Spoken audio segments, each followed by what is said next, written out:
Good morning. मैं ब्रेश Kumar HBS academy माध्यम से मेरे प्रिय दोस्तों, ये सेकंड वीडियो है जो क्लास 10th NCERT भूगोल का जो फर्स्ट चैप्टर चल रहा है उससे संबंधित है। तो इसमें देखते हैं,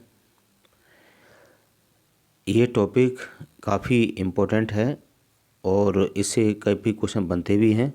तो इसमें देखते हैं कि एक क्वेश्चन आपका आ चुका है कि अंतर्राष्ट्रीय जो स्तर है, अंतर्राष्ट्रीय स्तर पर व्यवस्थित तरीके के संसाधन संरक्षण कब हुआ था, जो 1968 में और 1974। ये पूछा गया है कि 1987 में जो ब्रुंडलैंड आयोग रिपोर्ट का जो वैश्विक स्तर पर संसाधन संरक्षण में मूलाधार योगदान किया गया, इस रिपोर्ट ने सतत पोषणीय विकास सस्टेनेबल डेवलपमेंट की संकल्पना प्रस्तुत की। अर्थात ये क्वेश्चन पूछा गया था कि सस्टेनेबल डेवलपमेंट पहली बार शब्द कब प्रयोग लाया गया था। तो इसमें आप देख सकते हैं कि यहाँ पर दे रखा है, इसका एक थीम भी है अवर कॉमन फ्यूचर, और इसका जो प्रयोग किया गया था वो किया गया था आपका 1992 में। कब हुआ था ये? 1992 ये पूछा गया था, अभी हाल में PGT में आया था। चलिए दोस्तों, तो आप याद कर लेना, यानी सतत पोषणीय विकास कब प्रकाश में आया था? 1992 में। लेकिन आया तो 1987 में था, लेकिन इसका जो प्रयोग किया गया था 1992 में, जो पृथ्वी सम्मेलन हुआ था रियो डी जेनेरो में, जब किया गया था। क्लियर दोस्तों? इसके बाद हमारे जो क्वेश्चन है एक बनता है यहाँ से आपका जो भू संसाधन मानव के लिए काफ़ी इम्पोर्टेंट है। मेरे प्रिय दोस्तों, ये भू संसाधन से क्वेश्चन आता ही आता है, क्योंकि मानव का जन्म ही भूमि पर होता है और अंतिम संस्कार भी भूमि पर ही होता है। तो इसलिए काफ़ी इम्पोर्टेंट है। हम भूमि पर रहते हैं और जितने भी मानव गतिविधियाँ होती हैं वो सब भूमि पर ही होती हैं। इसी पर अनेक आर्थिक क्रियाकलाप करते हैं और विभिन्न रूपों में इसके उपयोग करते हैं। भूमि एक महत्वपूर्ण प्राकृतिक संसाधन है। प्राकृतिक, वनस्पति, वन्यजीव, मानव जीवन और आर्थिक क्रियाएं, परिवहन तथा संचार कम व्यवस्थाएं भूमि पर ही आधारित हैं, परंतु एक सीमित संसाधन है। इसलिए उपलब्ध भूमि का विभिन्न उद्देश्य के लिए उपयोग सावधानी से और योजनाबद्ध तरीके से होना चाहिए, क्योंकि संसाधन सीमित है। भारत में भूमि पर विभिन्न प्रकार की भू आकृतियाँ, यानी भारत की जो भूमि है वो सब विभिन्न प्रकार की क्या है? भू आकृतियाँ हैं। उसको देखना है, कहीं पर्वत है, कहीं पठार है, कहीं मैदान है और द्वीप भी पाए जाते हैं। क्लियर दोस्तों? तो इस तरह से है। तो इसमें देखते हैं कि जो क्षेत्र है, जो 43% पर क्या है? हमारा भू क्षेत्र है, यानी 43% पर हमारा भू क्षेत्र है, जो कृषि और उद्योग, यानी कि जो हमारा जो कृषि है, कृषि और उद्योग के विकास के लिए और सुविधाजनक है। जो पर्वतों, जो पूरे क्षेत्र में जो 30% पर भाग पर विस्तृत हैं, वे कुछ बारहमासी नदियाँ, जो बारहमासी नदियाँ हैं, अर्थात पूर्ववर्ती नदियाँ, जो प्रवाह सुनिश्चित करती हैं। पर्यटन विकास, यानी कि पर्यटन विकास में परिस्थितियों के लिए महत्वपूर्ण है। देश के क्षेत्र में 27% हिस्सा पठारी क्षेत्र का है। इस तरह से खनिज और जीवाश्म ईंधन वनों के अपार संचय के कोष भी हैं। क्लियर दोस्तों? तो ये इसलिए हमारा जो भू लैंड है वो काफ़ी इम्पोर्टेंट हो जाता है। इसके नेक्स्ट देखते हैं, इसमें डायग्राम में ये समझाया गया है कि इसमें हमारी जो भूमि है वो किस तरह से है, जो पाई चार्ट के द्वारा देख सकते हैं। तो इसमें हमारा जो है वन है, यानी वन को हमारा इस कलर से शो किया गया है। जो वन, इसमें 18.11% है। क्लियर दोस्तों? बंजर भूमि, जो हमारी बंजर भूमि है वो आपकी 18.11 है % है। और गैर कृषि क्षेत्र में जो फैला हुआ है वो आपका कितना है? वो है आपका 4.95।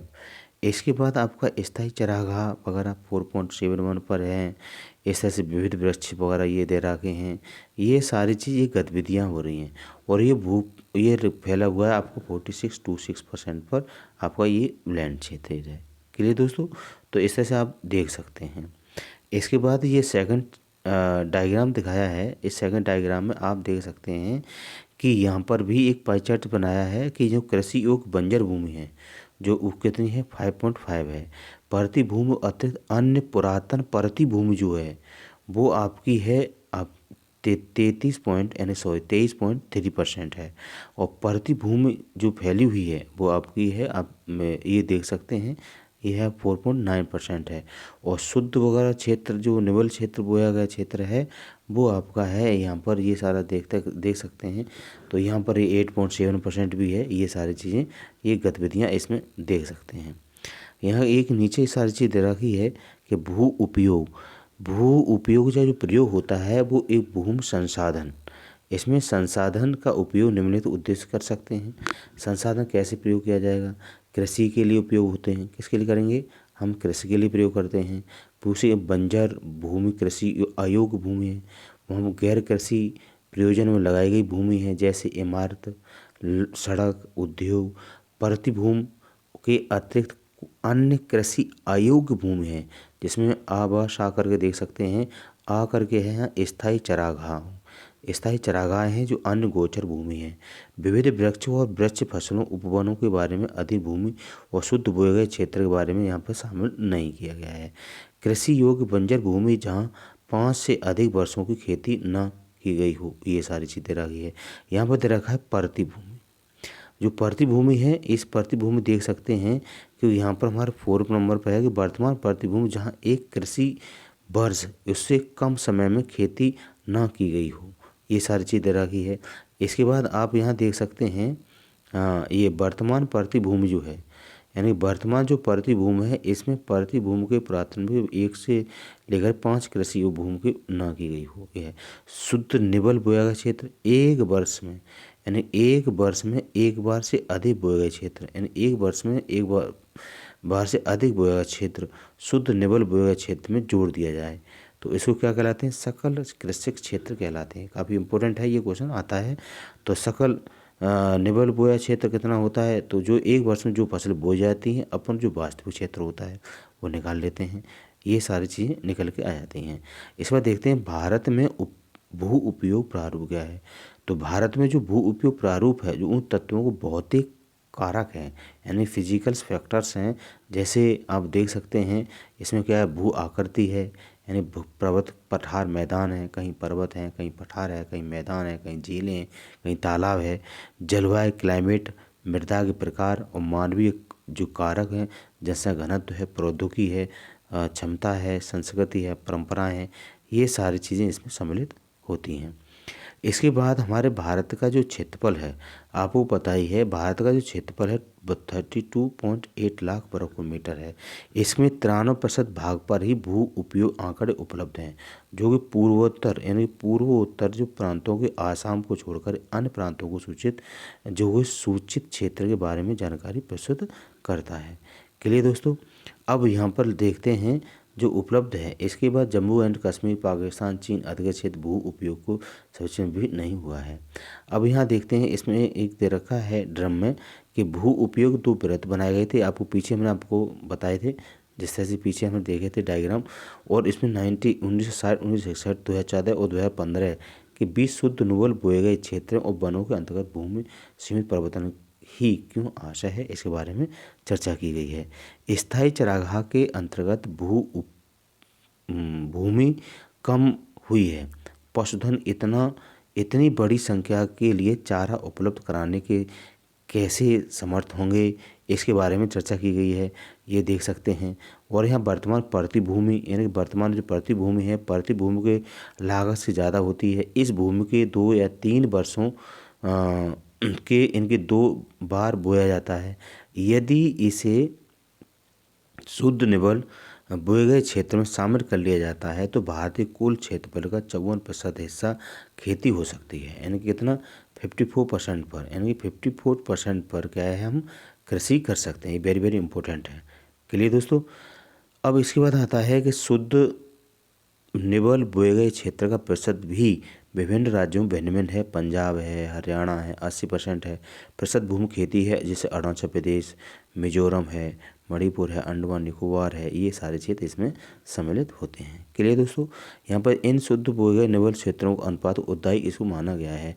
हमारे देश में जो राष्ट्रीय वन नीति कब लागू हुई, एक सवाल पूछा गया है कई बार।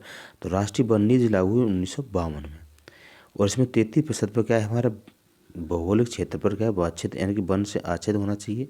इसके बारे में ये चर्चा की गई है। चलिए दोस्तों, अब इसके बाद देखते हैं कि यहाँ पर जो वन नीति है और जो पारिस्थितिक संतुलन को बनाए रखने के लिए आवश्यक है।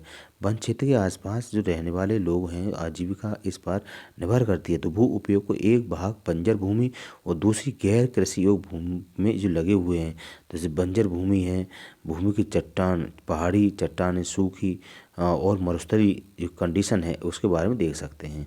तो ये कह रहा है कि यहाँ पर जो कंडीशन है, तो भूमि शामिल जो गैर कृषि प्रयोजनों के लिए लगाई गई है, जैसे बस्तियां हैं, सड़कें हैं, रेल लाइन है, उद्योग हैं, ये लंबे समय से ये सारी चीज़ प्रयोग हो रही है, ये अवहेलना है। इस तरह से ये पर्यावरण गंभीर आपदा आ सकती है। इस तरह से क्या है, हमारे वनस्पतियाँ कटती चली जा रही हैं और ये भू संसाधनों का प्रयोग, भू संसाधन पर क्या है, विभिन्न प्रकार के संसाधनों का उपयोग किया जा रहा है।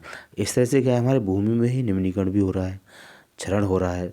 तो इसको संरक्षण करने के लिए उपाय क्या है, इसे कंजर्वेशन कैसे करें, इसको बचाएं कैसे, ये काफ़ी इंपॉर्टेंट है। यहाँ से क्वेश्चन बनता ही है, ये मेंस में भी आता है और आपको पीटी में भी क्वेश्चन बन जाता है।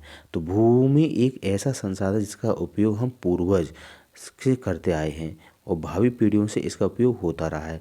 तो जैसे भोजन है, मकान है, कपड़ा है, मूल आवश्यकताएं जैसे 50% भाग पर ही क्या ही सारी चीज़ होती हैं, कार्यकलाप होते हैं इस तरह से, और इस प्राकृतिक ताकतों के बल मिला है।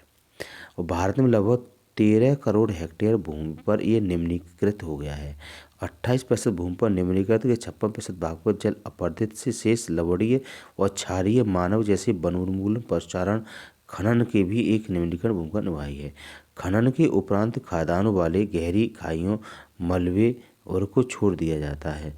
इस तरह से सारी चीज़ आती हैं। इसके बाद हम यहाँ देख सकते हैं कि खनन, यानी कि हमारे खनन भी कहाँ से हो रहा है, भूमि से होता है। तो भूमि से जो हमारा जो खनन हो रहा है, तो उस खनन के उपरांत ही खदानों वाले स्थानों को गहरी खाइयाँ बन जाती हैं, मलबे के साथ खुला छोड़ दिया जाता है।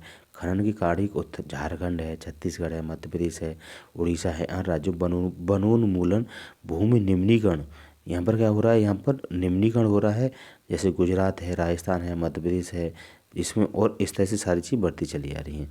दूसरी बात है महाराष्ट्र में, जो महाराष्ट्र के अंदर जो आपकी अति पशुचारण की भू निम्नीकरण मुख्य कारण बन जाता है। क्योंकि पशुओं के खुरों से क्या है, मिट्टी कैसे हो जाती है, टूट जाती है और एक हवा के द्वारा एक स्थान दूसरे स्थान पर उड़ाकर डाल दी जाती है। इससे क्या निम्नीकरण बढ़ता चला जा रहा है।